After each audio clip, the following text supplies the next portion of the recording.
Hello बच्चों। अ, हम लोग आज स्टार्ट करेंगे आपका 14th चैप्टर, क्लास 10th, जिसका नाम है स्टैटिस्टिक्स।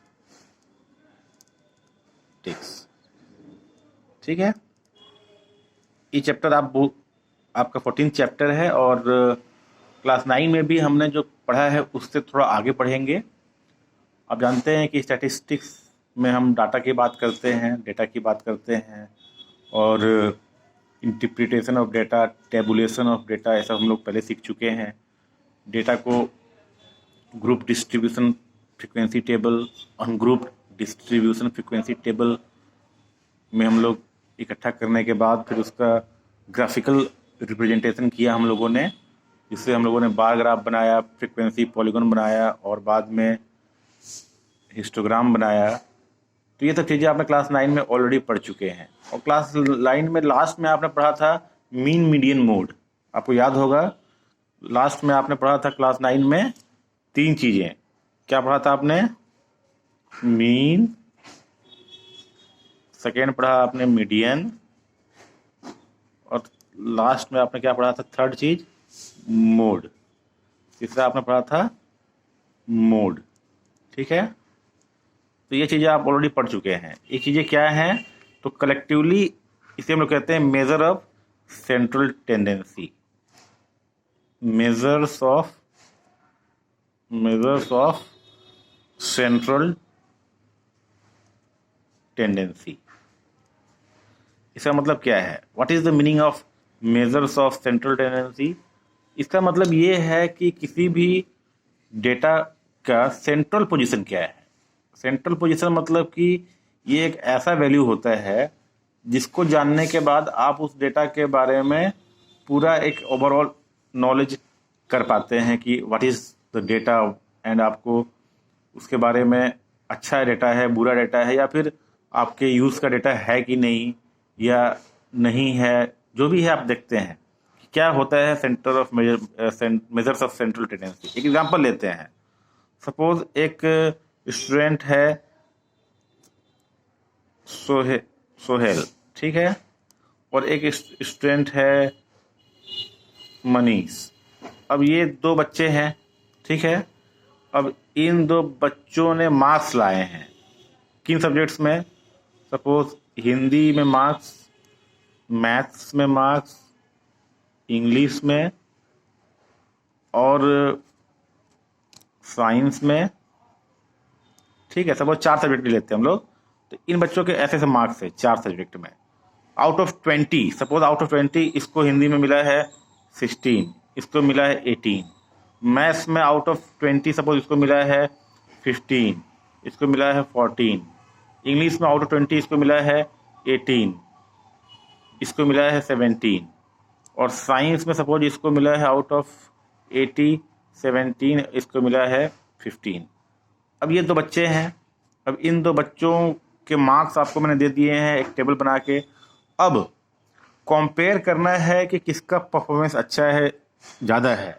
तो इसके लिए आपको एक एक सब्जेक्ट का कंपेयर करेंगे तो पता चलेगा कि हिंदी में इसका ज़्यादा है, मैथ्स में उसका ज़्यादा है।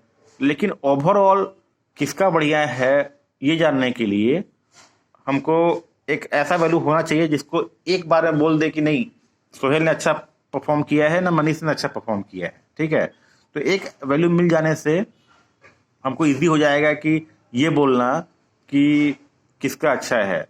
तो हम क्या करेंगे, कोई भी एक मेजर्स ऑफ सेंट्रल टेंडेंसी को लेंगे, उसको कैलकुलेट करेंगे और उसी को कंपेयर करेंगे। फॉर एग्जांपल अगर हम मीन लेते हैं तो mean marks of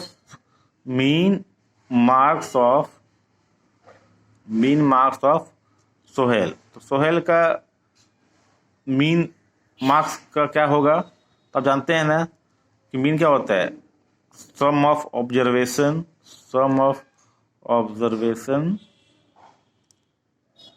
divide by number of observations. ठीक है, sum of observation, number of observations.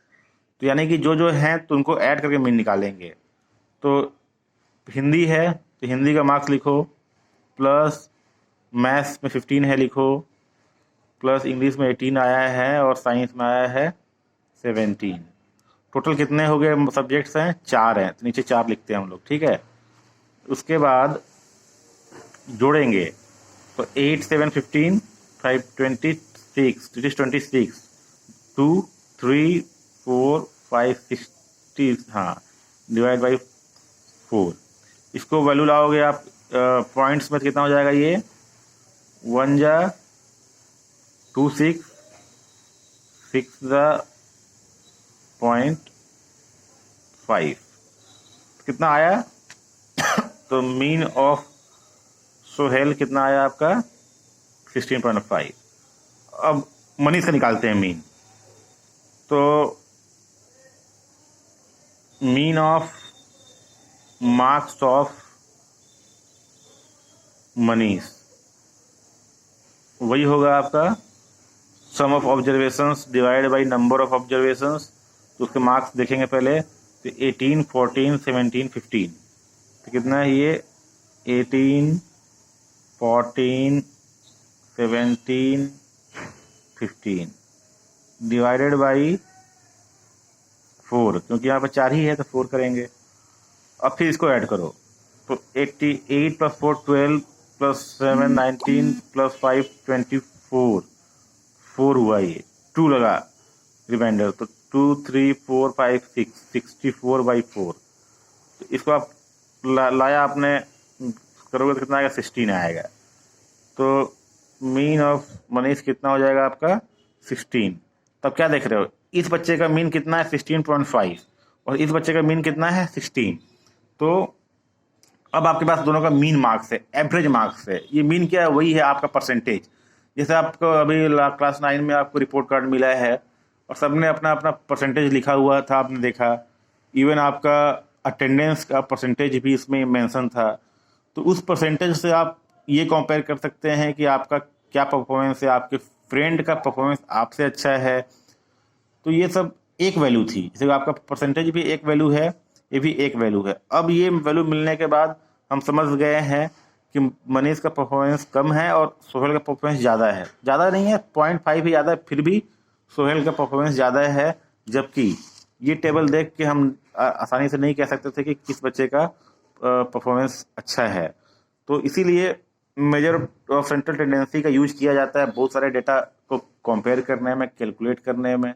और ख़ास तौर पे अभी कोरोना वायरस का जो डेली रिपोर्ट आ रहा है उसमें आप देख रहे हैं कि इस महीने एवरेज इतने आए, इतने बढ़ गए। तो ये सब डेटा का ही इंटरप्रिटेशन है और डेटा का ही यूज इसमें करते हैं, और साथ साथ उस डेटा को समझने के लिए हम measures of central tendency use करते हैं। तो आपको समझ में आया होगा कि measures of central tendency use करने का क्या फ़ायदा है। यही फ़ायदा है कि आपको किसी भी डेटा को समझने और उसको समझाने में फ़ायदा मिलता है, ठीक है। तो ये था मीन का। उसी तरह से मीडियन का भी है और मोड का भी है। इनका भी अपना अपना महत्व है अलग अलग सिचुएशंस में, इसीलिए हम लोग तीनों